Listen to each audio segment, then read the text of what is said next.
Welcome back to People and Purpose, the podcast where we explore the stories and insights of purpose-led leaders driving meaningful impact and positive change through their work, their values, and communities across the world.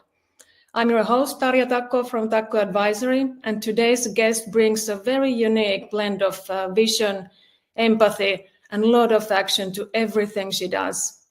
Zeycan Yildirim is a champion for youth development, gender equality, and women's rights, both in Turkey and globally. Through her leadership roles, community partnerships, and creative advocacy campaigns, she's helping shape a world where more women and young people can thrive. From tech empowerment projects and free therapy services for women to global campaigns like the Purple Jersey, Zeycan brings to life what it means for business to be a true ally to purpose. In today's conversation, we talk about her journey, the impactful initiatives and partnerships, and what companies can really do to support equity and social transformation. Let's dive in. Warm welcome, Zeycan. Thank you for having me, Tarja. Great to have you here. Can we start by you sharing a bit about your personal journey and what has shaped your commitment to youth development and women's rights? I have always been a person that has been extremely keen on helping others and being a voice for the voiceless. So I think a turning point was when I was about 7 years old, being in Istanbul traffic and seeing a kid my age who was homeless and who was begging for money. And I think that's when I realized that I had privilege. And I think later on in life, I realized that I wanted to build a platform where I could represent the underrepresented. And I started as an intern in our family's corporate foundation. I worked my way up. I became a director, and I always put women and children first. And I think because of the success of the foundation and the visibility that came with the projects, I was then promoted to be CMO of our family's industrial conglomerates. And again, I made sure to keep women first. Then we bought a football team, and I made sure to keep women first there too. So I think what has really centered my leadership was understanding that I had privilege and I had a platform, and I wanted to use that platform to help other people. Was that, and what you already shared, was that the defining moment that happened, that moved you really from being aware to also start doing quite a lot of action? I think on the awareness side, definitely it was the turning point for me, understanding that not everybody is as fortunate as I was living. But I think the turning point in my activism was with the Challenge Accepted Instagram challenge that happened in 2020 in the middle of the pandemic.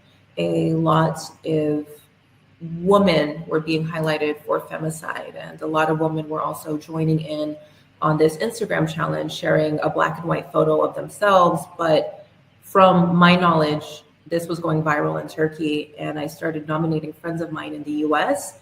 And what I noticed was that within 2 days, it just blew up globally. And I realized that people were putting the hashtag Women Empowering Women, but it was actually specifically talking about the Istanbul Convention Saving Lives, which is a human rights treaty that is bringing governance into countries, particularly European countries, to be able to save women from domestic violence.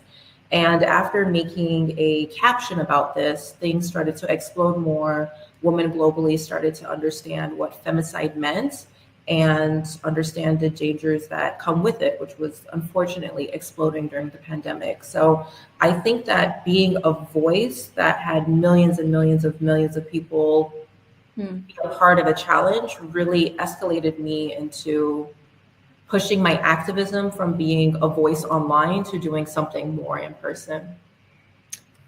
Yeah, and you have really done something more in so many different fronts, and I think you've been really involved in some powerful work in Turkey, and indeed impressive record of initiatives and partnerships, and also starting up a movement all to support this children and youth, and as you said, the women empowerment, gender equality, and really having a ground level impact. Could you share a bit about this Purple Jersey campaign that I think is an excellent and impactful example of creative activism? What was the inspiration behind that, and how do you see sports and culture are connecting and intersecting with gender advocacy?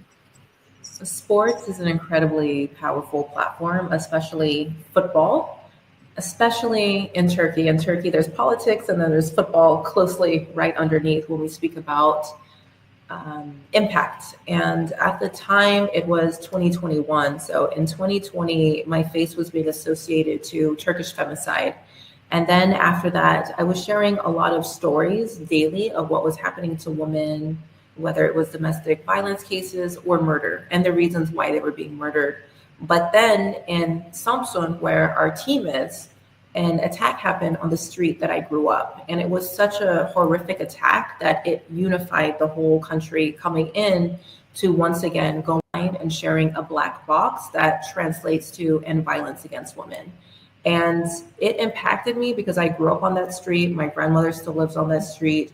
We have a football team that represents the city. And I felt that while everybody is posting online, we should do more because we have the platform to be able to do more. So I wanted to create a meaningful jersey because I know that there's a lot of visibility and awareness that comes through sport and football. And the next day just happened to be the International Day of Women's Day. So it was very timely that we decided that there was an attack, and then there's an organization that's creating something for change and awareness, and then we announced it on the day representing women. And so that quickly went viral in Turkey. And at the time, I think a lot of people were very afraid to talk about women's rights in the country because it was deemed very controversial. So it was a very big and bold move for an organization to publicly come out and say, we're doing something for women when the government is saying that this is controversial, it's taboo, don't talk about it.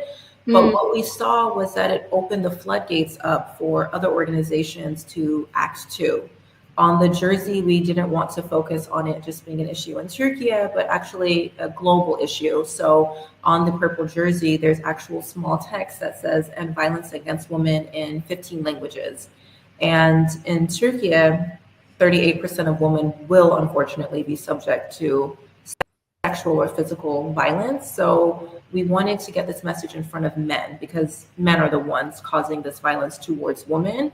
So instead of taking the traditional route towards feminists and collaborating with them, we said, let's put this message in front of the perpetrators and make them feel as uncomfortable as we do as women. Yeah, that is so powerful and impactful. And as you are saying, that it really became a global movement. You have also done work with children, for example, Children's Day Festival. Can you share more about that? Our foundation, the Zeycan Yildirim Foundation, focuses on youth development as a whole. It's not enough just to focus on education because in Turkey, especially depending on what parts of the country you're in, some children just don't have as many opportunities. And when the earthquakes happened in Turkey, there was 2 earthquakes that struck in February of 2023, and a lot of people died. A lot of people went missing, anywhere from 50,000 officially reported to 500,000 people being missing from records. So at that time, we felt that children, especially then, needed joy. And this was something that we were doing every year annually as a Children's Day Festival. But that year, 2 months after the devastating earthquakes, we actually took it to a city in the earthquake zone, a city that was underrepresented because 11 cities were actually impacted, but this was the one that was receiving the less aid. And we had partnered with an organization called Kamer that works with UNFPA, and we created this festival for children just to bring them a little bit of joy in the midst of their trauma. Again, really, really impactful, really important initiative, and focusing on children, what could be more important. You have also, I think, mental health is also something that I think is a topic in many countries, and it's partly, I think, because of the impact of COVID and people being so long in isolation. But you have also done an initiative in partnership with more Salkin Women's Solidarity Association. What led you to focus on therapy and support services for women? When we started with the purple jersey, we didn't want it just to be a campaign of awareness. So when the football team started to focus on that, the foundation built supporting initiatives. And one of the supporting initiatives was psychological empowerment, because there's so many different forms of abuse. There's financial, there's physical, emotional, psychological. And so we try to tackle all these different forms of abuse and rechange the mind. So what we did was we sponsored a psychologist for the full year, and she was reaching out to domestic violence victims, so women and children in shelters. And when the earthquake hit, then she went particularly to those zones, because then they had this another layer of trauma that they were dealing with. And we were able to reach a lot of women.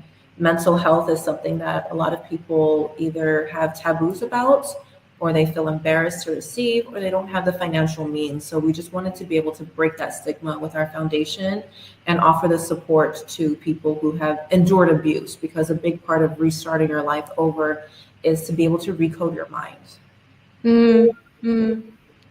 Can you share a bit how many women were actually joining and gaining from this initiative? In the first year, we had over 400 women and close to 100 children. And now we've reached over 1,300 women and children with our services. Wow. Yeah. Hey, if we then talk about the gender equality and in terms of what do young people, especially now girls, need most right now to really be able to thrive in today's world? What would you say is the priority?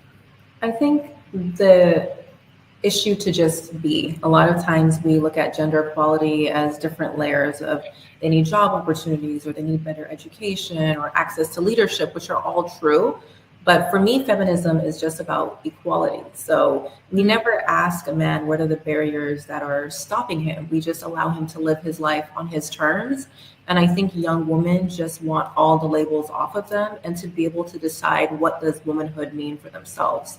And just being able to give that freedom to them, so they don't have to worry about the clothes that they're wearing, or if they're attracting a certain type of person when they're going out in public, or if they should be studying this or doing this or dressing like this. There's a lot of slurs that young women are unfortunately attuned to, depending on which countries you're from.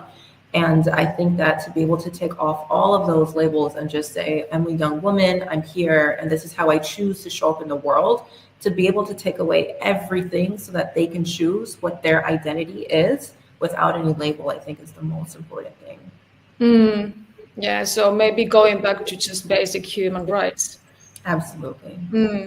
What role do you see that mentors and role models play in shaping the opportunities for youth?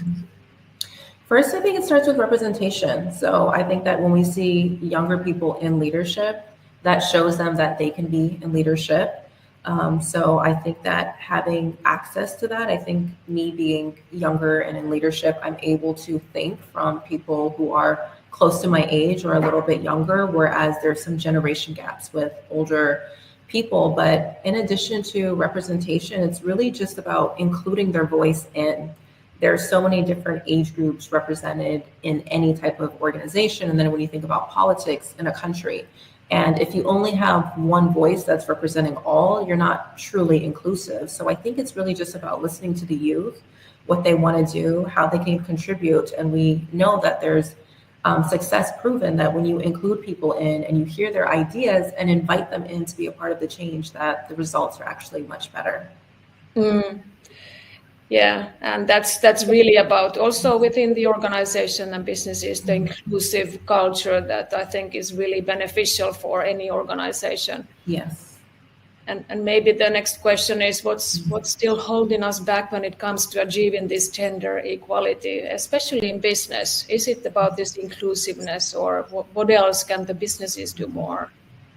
I think it's about opportunity. I think that you have to be able to put standards. If you want to be a representative organization where that you are diverse and you're inclusive, then you have to actually set targets for this. And I think this is what companies don't do. A lot of HR are trained just to hire on what they think is the strongest CV.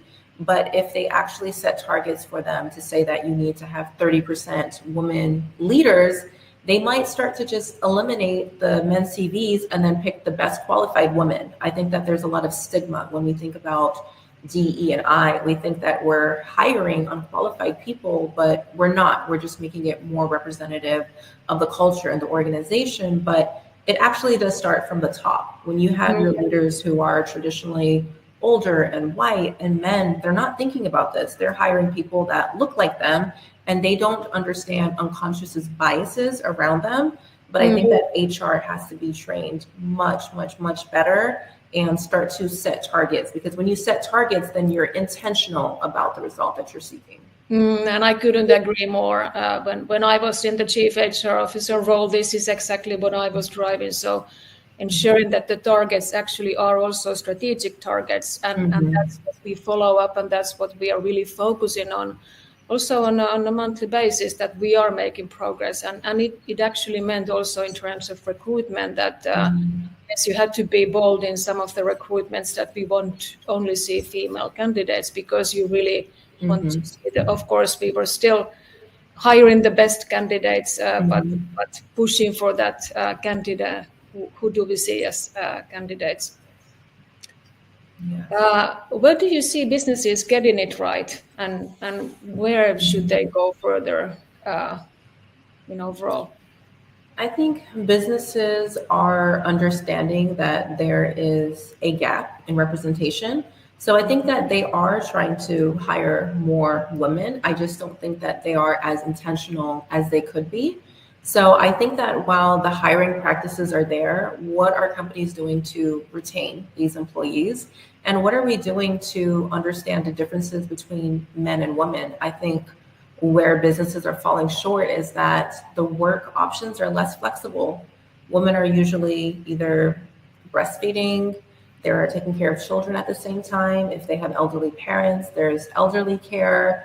But I think that companies are not as flexible as they could be. And then our bodies are made differently. So once a month, we are bleeding. And sometimes there's a lot of pain with that. And a lot of women feel embarrassed to ask for a day off or sick leave, or it's going from their regular sick leave that men have access to as well. So I think that we have to understand the biological differences in women, but also the roles that women do take up in their home, and be flexible for that. So I think that this is a room for improvement that companies could definitely help in order to retain quality women leaders within their organization.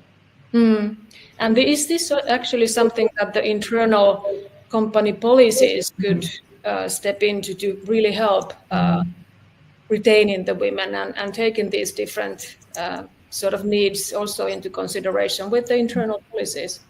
Yeah, I think it's extremely important that we think about it, because if we don't, then we lose out on that representation. And I think that when we do see women in leadership, she's not just thinking for herself, but she's thinking for the community around her. So it actually betters everything for the company. It's really important for employee branding as well. You don't want to work for a company that is only focused on profit-oriented results. You want to work for a company where there's belonging and inclusion and you feel good. And in order to do that, there has to be culture there. And usually women are bringing the culture. So retaining powerful women leaders are important, but they also develop better, in my opinion. They make sure that they are developing talent around them and giving opportunity for promotion, which has been also proven. Yeah.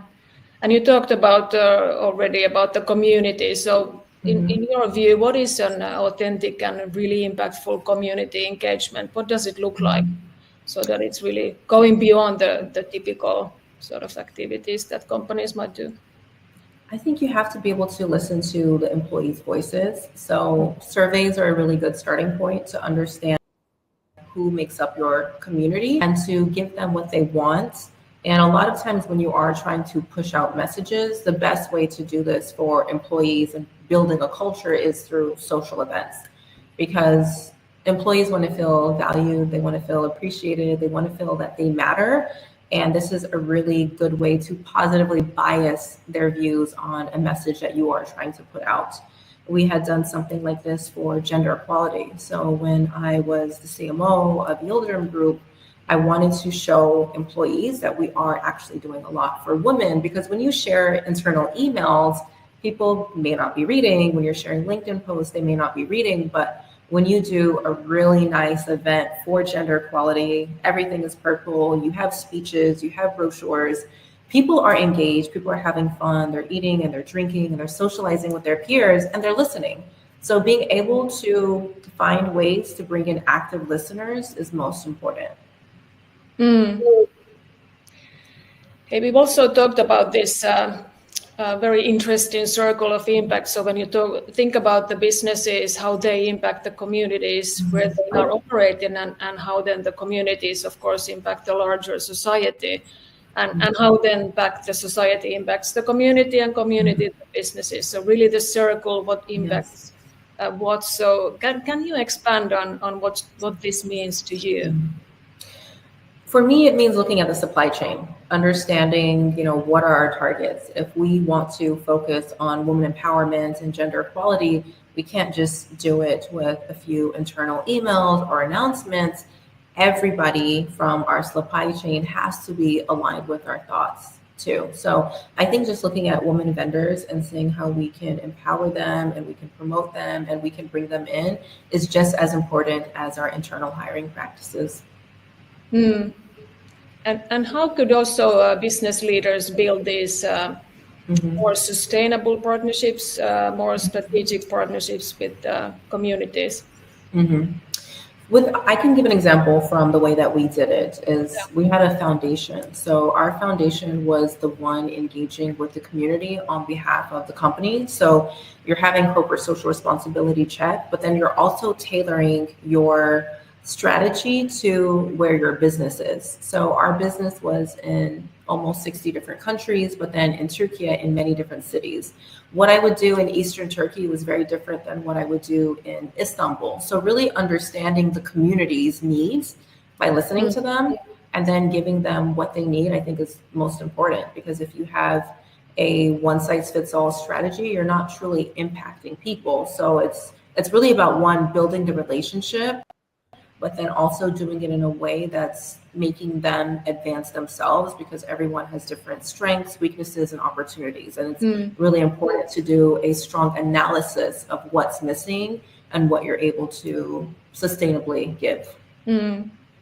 Yeah, that's a really, really good example. And one example is also what I was also doing is asking the employees that are in different countries and locations to propose the projects that really are meaningful in that location, and then the company can really collaborate and focus on those projects. And I think that was also a really nice way of understanding how the locations and countries are really different and what are the needs, and then focusing on that. And getting that also from the people was creating a very inclusive culture and inviting everybody to participate.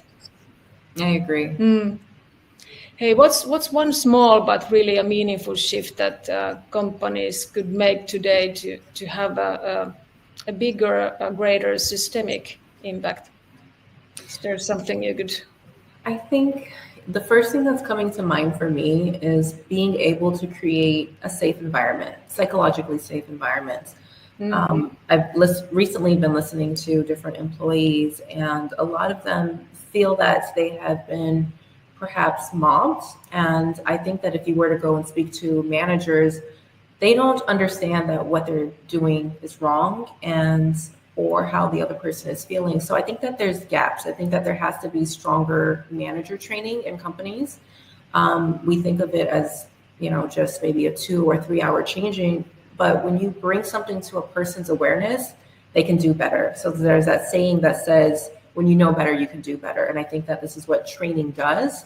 But also just creating strong, safe environments from HR, making sure that there's a hotline where people can either whistleblow or they can share when they feel that they're being mobbed or harassed, but not just putting it there or bringing it up in orientation, consistently reminding people that we're here for you, because it can be very intimidating to go into HR and report someone that could be high up and you might feel responsible for them losing their job. But when you can anonymously share, and then you're reminding your employees that if there is anything going on, we're here to listen. I think that this is something that really can change a lot, because the culture is built from the inside out. So if there is any form of discomfort, that is what you're known for. And that is what builds toxicity within the organization.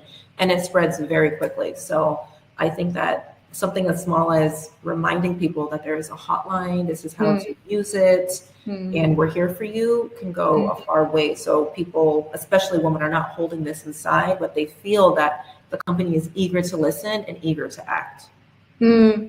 Creating that environment of trust that you can, and having, of course, those hotlines. And I think you said it well, that it needs to be reminded. It's not enough if you hear about it when you join the company, but really keeping that active and being very honest also, that we truly mean that we want to hear if something is not right in the organization. And we also take action based on what we see.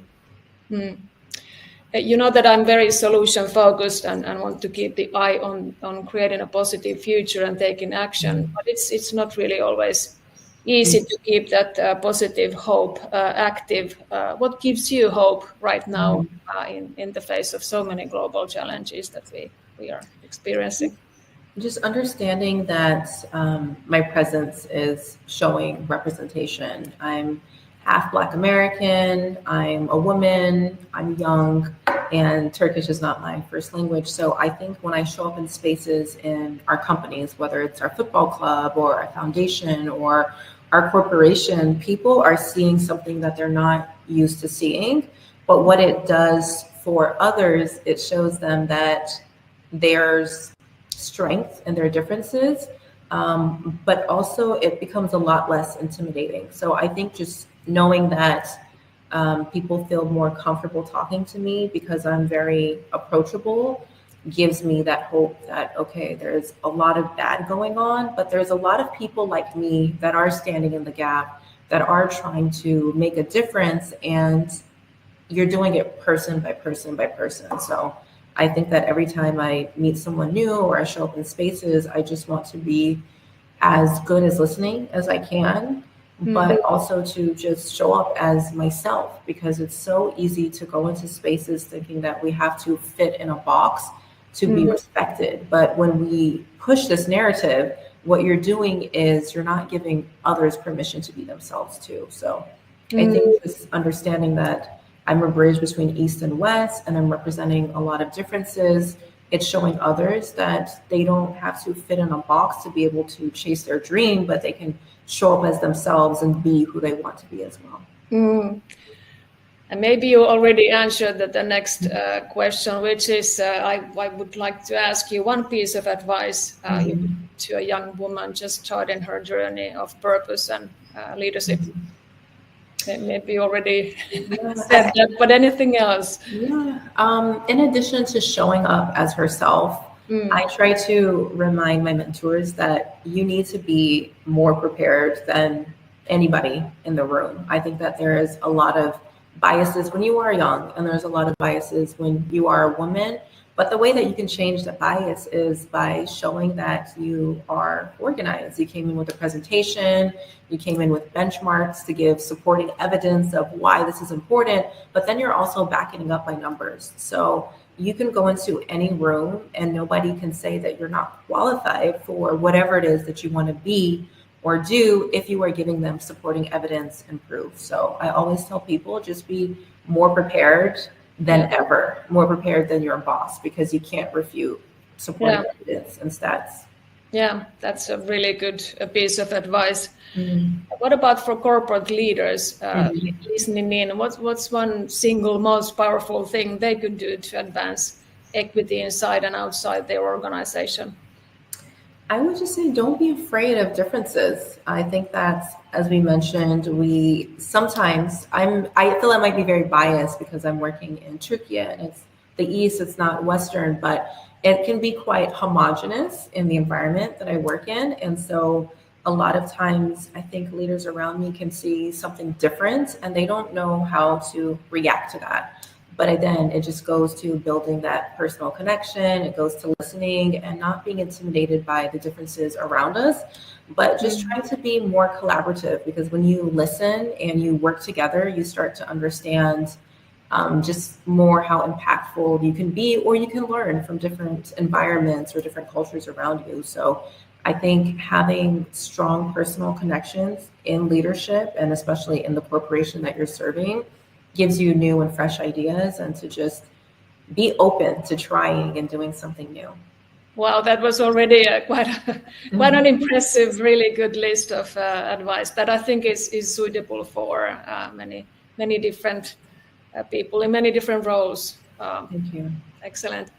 Hey, let's close with a quick fire round. So I'll ask you briefly a couple of things. So first of all, what is one book or resource that has deeply influenced your thinking? I had to think long and hard about different books that I've read, but I think that the book that personally touched me the most was a book called A Return to Love by Marianne Williamson. And essentially it says that everything is either an act of love or for love. And that sentence alone completely changed my level of empathy towards the world, because it's saying that people are either loving or they're searching for love. So you're either giving love or you're doing something to want to receive love. So it really changed my interactions with people, and also just how I show up to help. What is the most inspiring young person or activist you have worked with?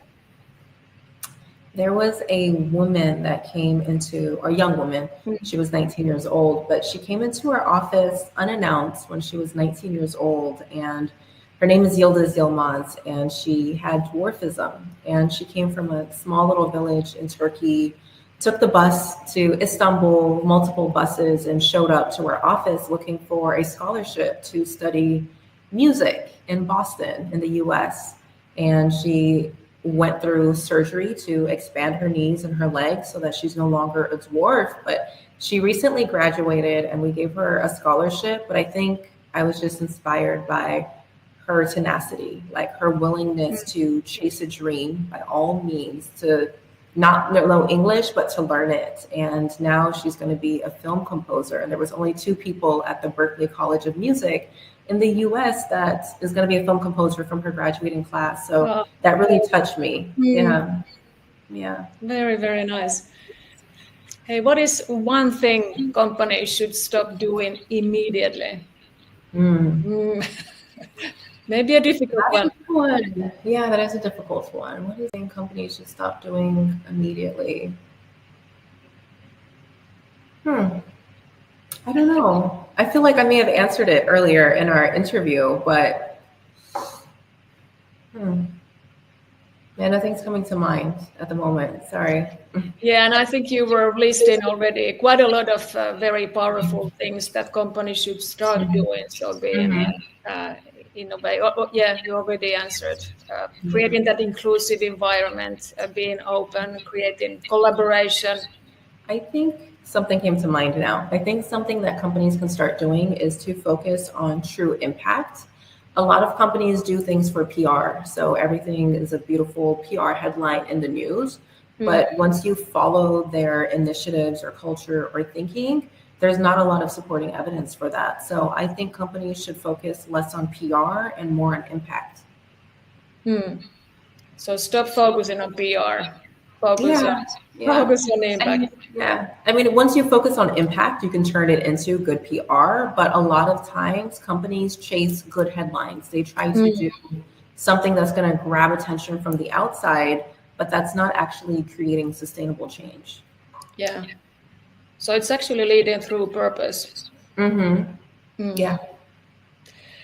And last thing, what is one habit or practice that keeps you grounded in your purpose? I'm a woman of faith. So I believe that my faith is reminding me here that I'm doing something bigger than myself. And I try to take myself out of the equation and understanding that all of the hardships that I'm going through is making it easier for someone else. And I think that there's that saying that people walk so others can run. And I feel that I've taken a lot of adversity, and what's keeping me grounded is that there will be people inevitably after me that will have it so much easier and that will do so much more. So that excites me. Well, that was so inspirational. Thank you so much, Zey. I think you're such a powerful voice for purpose, positive impact, and also partnership. And I love the reflections on how businesses can also move beyond surface level CSR and move into real community-rooted impact. Thank you so much, Zey, for joining. Thank you. Thank you for highlighting this type of work. I think a lot of time people focus on leadership, but they take out purpose. So this was a very meaningful interview for me. Yeah, I think it's really the starting point. And as you have also explained throughout this episode and this discussion, everything starts with purpose. And when you put that into action, wow, the impact that you have made to so many people, I think it's very, very powerful. Thank you. I appreciate it. Thank you again for joining, and thank you everybody for listening in. Until next time, stay rooted in purpose and keep creating the change you want to see in the world. Thank you.